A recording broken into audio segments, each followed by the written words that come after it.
আসসালামু আলাইকুম, আমি মাহবুবা চলে আসলাম আরও একটা নতুন পেন্টিং নিয়ে ফোকাস আর্ট প্রো থেকে।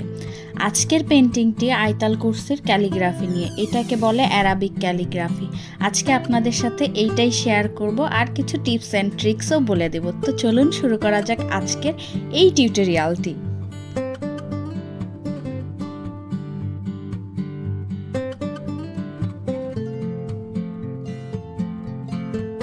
ক্যানভাসটিতে আমি ফার্স্টে প্রাইম লাগিয়ে নিই। প্রাইম বলতে জেসো লাগিয়ে নিই। তার কারণটা হচ্ছে এই ক্যানভাসটিতে জেসো লাগানোই ছিল। তো ফার্স্টে আমি ক্যানভাসটাকে ভিজিয়ে নিলাম। ভিজিয়ে আমি আজকে যে পদ্ধতিতে পেন্টিংটা করব, এই পদ্ধতিকে বলে অ্যাবস্ট্রাক্ট পেন্টিং। মানে ক্যানভাসের যে বেসটা বা ব্যাকগ্রাউন্ডটা করব, এটা অ্যাবস্ট্রাক্ট পদ্ধতিতে করব। অ্যাবস্ট্রাক্ট পদ্ধতি নিয়ে কেউ যদি বিস্তর আলোচনা চান তাহলে অবশ্যই কমেন্ট সেকশানে কমেন্ট করতে পারেন। আমি সেখানে দেখে আপনাদের জন্য আলাদা করে একটা অ্যাবস্ট্রাক্ট নিয়ে টিউটোরিয়াল করে দেব। তো দেখতেই পাচ্ছেন একের পর এক আমি কালার বসিয়ে যাচ্ছি। আমি কিন্তু অনেক ব্লেন্ডিং করছি না, কিছুটা ব্লেন্ডিং করছি, কারণ এই কালারের এজগুলো দেখা গেলেই কিন্তু দেখতে সুন্দর লাগবে। আশা করি আপনারা বুঝতে পারছেন। এখন আমি একটার পর একটা কালার ব্লেন্ডিং করে যাব।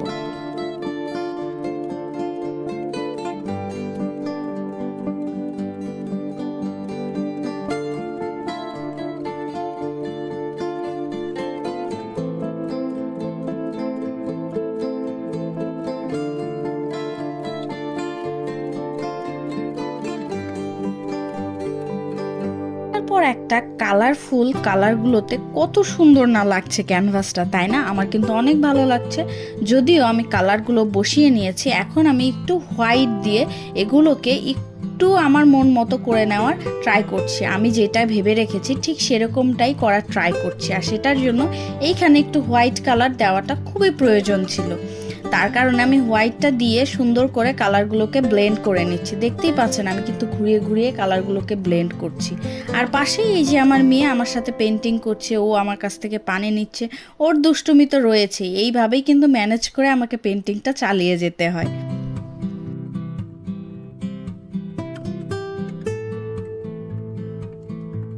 কিন্তু এখন অ্যারাবিক যে লেটারগুলো সেগুলোকে লিখে নিচ্ছি।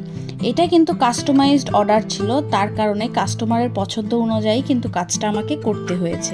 উনি আমাকে একটা যেই সিমিলার টাইপ আমাকে আর্ট করে দেওয়ার কথা বলেছিলেন, আমি সিমিলার টাইপ আর্ট করে দিয়েছি এবং তার অনেক কিন্তু পছন্দ হয়েছিল। পরে এই আর্টটা এত সুন্দর লেগেছে যার কারণে আমি একটা নিজেও আমার জন্য করে রেখেছি। বলতেই হবে আমার কাস্টমারের চয়েস ছিল, তাই না?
এখন আমি কিন্তু দেখতেই পাচ্ছেন যে আমি পেন্সিল দিয়ে আমার ক্যালিগ্রাফির অক্ষরগুলো কিন্তু লিখে নিয়েছি। অ্যারাবিক লেটারগুলো লিখে নিয়েছি।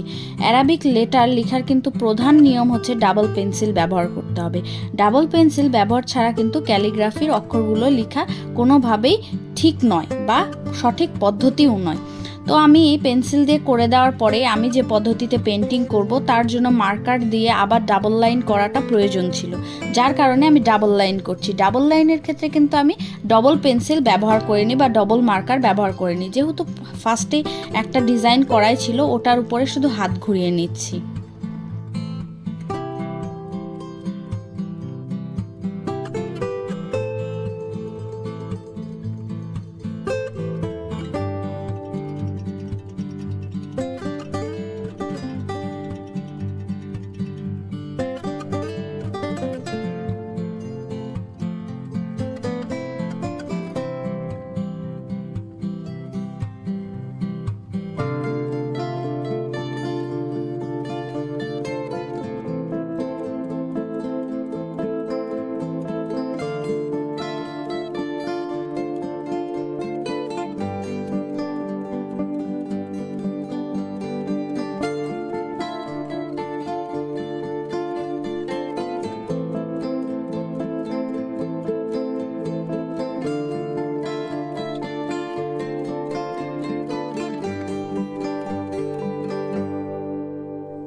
যদি এই ক্যালিগ্রাফির অক্ষরগুলো কিভাবে ডাবল পেন্সিল দিয়ে আর্ট করতে হয় সেটা সম্পর্কে জানতে চান, তাহলে অবশ্যই কমেন্ট করতে পারেন। আমি এটা নিয়েও আলাদা করে আস্তে আস্তে একটা টিউটোরিয়াল দিয়ে দেওয়ার চেষ্টা করব। আর যারা যারা আমার চ্যানেলটি সাবস্ক্রাইব করেছেন তাদেরকে অসংখ্য ধন্যবাদ। যারা যারা এখনও সাবস্ক্রাইব করেননি, সাবস্ক্রাইব করে পাশে থাকা বেল আইকনটি প্রেস করে দিবেন, যাতে এরকম সুন্দর সুন্দর পেন্টিংয়ের টিউটোরিয়ালগুলো আপনারা পেতে পারেন।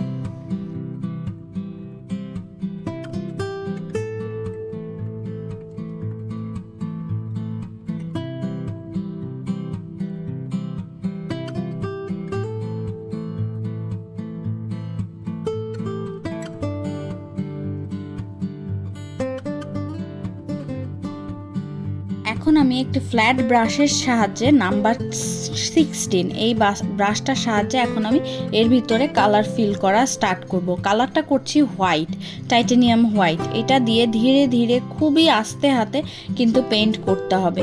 চেষ্টা করবেন যেন বর্ডার ছেড়ে বাইরে চলে না যায়। যদিও বাইরে যায় পরে তো আমাদের মার্কার রয়েছেই, সেটা দিয়েই পেন্টিং করা যায়। আর আপনাদের এই ক্যালিগ্রাফি পেন্টিংটি কেমন লাগছে সেটা কিন্তু জানাতে ভুলবেন না।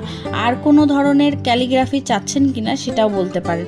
কোনো স্পেশালি যদি রিকোয়েস্ট থাকে কোনো দোয়া নিয়ে যে এটা দিয়ে ক্যালিগ্রাফি করে দেখান আপু, তাহলে আমাকে কমেন্ট করে জানাবেন। আমি অবশ্যই এটার অ্যান্সার দেওয়ার ট্রাই করব। আমরা যখন আর্ট নিয়ে পড়াশোনা করেছি তখন আমাদের ক্যালিগ্রাফি নিয়েও কিছুটা আমাদের শেখানো হয়েছে। তারপরে নিজে নিজে চেষ্টায় এবং কিছু কোর্স করার পরে সুন্দর করে ক্যালিগ্রাফি পেন্টিংটি হাতে এসেছে। এটা খুব তাড়াতাড়ি কিন্তু হাতে আসবে না, আস্তে আস্তে ধীরে ধীরে অনেকটা সময় নিয়ে এটার পিছনে দিলে তারপরেই কিন্তু এটার যে এক্স্যাক্ট আপনারা যে কাঙ্ক্ষিত রেজাল্ট সেটা কিন্তু পাবেন। অধৈর্য হলে কিন্তু চলবে না।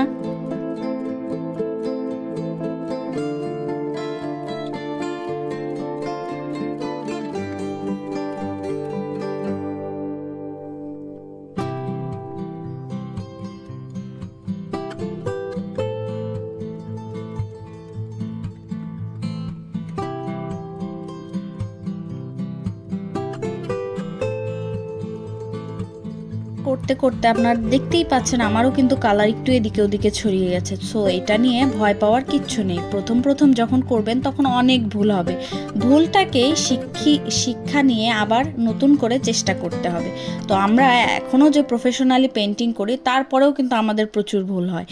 সেটা কিন্তু আর্ট করতে গেলে কিন্তু ভুল হবে, এটাই স্বাভাবিক। ওই ভুল থেকেই কিন্তু শিক্ষাটা নিতে হবে। আর দেখেন এখন আমি যেদিক দিয়ে আউটলাইনগুলো ঢেকে গিয়েছিল আমি আবার আউটলাইনগুলো দিয়ে নিচ্ছি এবং এরপরে আমি শ্যাডো পদ্ধতিতে পেন্ট করব। আপনারা ইনশাল্লাহ দেখলেই বুঝতে পারবেন। এবং যদি কিছু শিখতে পারেন বা আপনাদের উপকৃত হয় অবশ্যই আমাকে জানাবেন। আমি এগুলোতেই কিন্তু অনেক খুশি হব।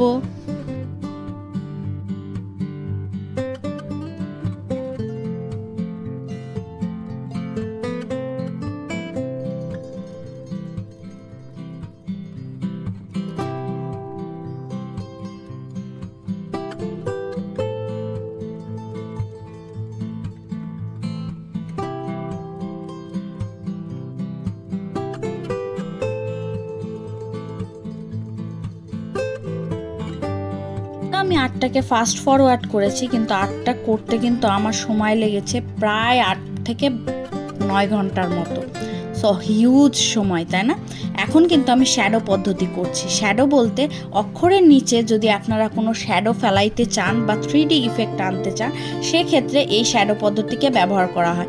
এখানে কিন্তু একটু লিকুইডি ব্ল্যাক কালার বা ব্লুর সাথে একটু ব্ল্যাক মিক্সড করে এখানে ব্যবহার করতে পারেন। আমি কিন্তু একদম ডিরেক্ট ব্ল্যাকটা দিচ্ছি না, কারণ ডিরেক্ট ব্ল্যাকটা হ্যান্ডেল করা একটু টাফ হয়ে যায়, যার কারণে আমি একটু ব্লুর সাথে হালকা একটু ব্ল্যাক ব্যবহার করে এখানে দিচ্ছি। এতে কি হবে যে আপনার কালারটা কিন্তু একটা সুন্দর আভা দিবে, ব্লুইশ একটু ব্ল্যাক বাট ব্লুইশ আভা দিবে, যেটা দেখতে কিন্তু অনেক সুন্দর লাগবে। আর এখানে রঙের পরিমাণটা কম এবং পানির পরিমাণটা বেশি, ঠিক জল রঙের মতো, কিন্তু এটা একটু কেয়ারফুলি হ্যান্ডেল করতে হবে। তার কারণ হচ্ছে যদি এদিক থেকে ওইদিকে চলে যায় বা বেশি পড়ে যায়, তাহলে কিন্তু আপনার সাদা লেখাটার মধ্যে পড়ে যাবে এবং এতে নষ্ট হয়ে যাবে। আপনাদের যদি যারা নতুন তাদের ক্ষেত্রে যদি বেশি ভয় লাগে, সেক্ষেত্রে আমি বলবো ক্যানভাসটি মাটিতে রেখেও করতে পারেন, তাহলে কি হবে, গড়িয়ে পড়ার টেনশন থাকবে না। আমি যেহেতু করতেই থাকি এবং যেহেতু পেন্টিং নিয়ে এখন অনেকটাই অ্যাডভান্সড লেভেলে করতে পারি এবং এটা নিয়েই যেহেতু কাজ করছি, সো ওগুলো আর হয় না বা ওই ভয়টা আর পাই না বা ওইটা ফিক্সড করার মতনও আমার ক্যাপাসিটি এসে গিয়েছে। বাট যখন নতুন ছিলাম তখন কিন্তু এরকমটা হতো, যার কারণে আমি আপনাদেরকে বলে দিলাম।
আপনাদের এই কালার কম্বিনেশনটা কেমন লাগলো জানাতে কিন্তু ভুলবেন না।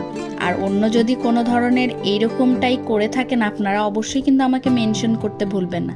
এখন আমি আবার একটু দেখতেই পাচ্ছেন ব্লেন্ডিং করে দিচ্ছি, যাতে একটু সুন্দর লাগে।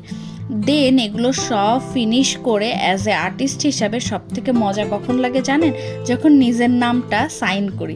এটার মজা কিন্তু একটা অন্যরকম আনন্দ রয়েছে, এটার মজা। সো এই যে এখন আমি এই যে অ্যাক্রিলিক পেন, এটাকে বলে অ্যাক্রিলিক পেন, এই অ্যাক্রিলিক পেনটা দিয়ে আমি আমার নামটাকে সাইন করে নিচ্ছি। আর এই ছিল আজকের পেন্টিং। আপনাদের কেমন লাগলো জানাতে ভুলবেন না। ভালো লাগলে অবশ্যই লাইক কমেন্ট শেয়ার করবেন। আজকের মতো বিদায় নিচ্ছি আমি মাহবুবা। আল্লাহ হাফেজ, আসসালামু আলাইকুম।